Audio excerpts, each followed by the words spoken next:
നിന്റെ കഷ്ടകാലത്ത് കർത്താവ് നിന്റെ പ്രാർത്ഥന കേൾക്കുമാറാകട്ടെ. യാക്കോബിൻ്റെ ദൈവത്തിൻ്റെ നാമം നിന്നെ സംരക്ഷിക്കട്ടെ. അവിടുന്ന് തൻ്റെ വിശുദ്ധ മന്ദിരത്തിൽ നിന്നും നിനക്ക് സഹായമയക്കട്ടെ. സിയോനിൽ നിന്നും നിന്നെ തുണയ്ക്കട്ടെ. നിന്റെ വഴിപാടുകൾ അവിടുന്ന് ഓർക്കുമാറാകട്ടെ. നിന്റെ ദഹനബലികളിൽ അവിടുന്ന് സംപ്രീതനാകട്ടെ. അവിടുന്ന് നിന്റെ ഹൃദയാഭിലാഷം സാധിച്ചു തരട്ടെ. അവിടുന്ന് നിന്റെ ഉദ്യമങ്ങൾ സഫലമാക്കട്ടെ. നിന്റെ വിജയത്തിൽ ഞങ്ങൾ ആഹ്ലാദിക്കും.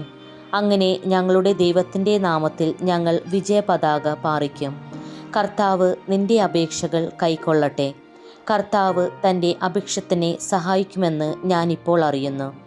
അവിടുന്ന് തൻ്റെ വിശുദ്ധ സ്വർഗത്തിൽ നിന്നും അവന് ഉത്തരമരുളും. വലതു കൈകൊണ്ട് മഹത്തായ വിജയം നൽകും. ചിലർ രഥങ്ങളിലും മറ്റു ചിലർ കുതിരകളിലും അഹങ്കരിക്കുന്നു. ഞങ്ങളാകട്ടെ ഞങ്ങളുടെ ദൈവമായ കർത്താവിൻ്റെ നാമത്തിൽ അഭിമാനം കൊള്ളുന്നു. അവർ തകർന്നു വീഴും, എന്നാൽ ഞങ്ങൾ ശിരസ്സുയർത്തി നിൽക്കും. കർത്താവെ, രാജാവിന് വിജയം നൽകണമേ. ഞങ്ങൾ വിളിച്ചപേക്ഷിക്കുമ്പോൾ ഞങ്ങൾക്ക് ഉത്തരമരുളണമേ.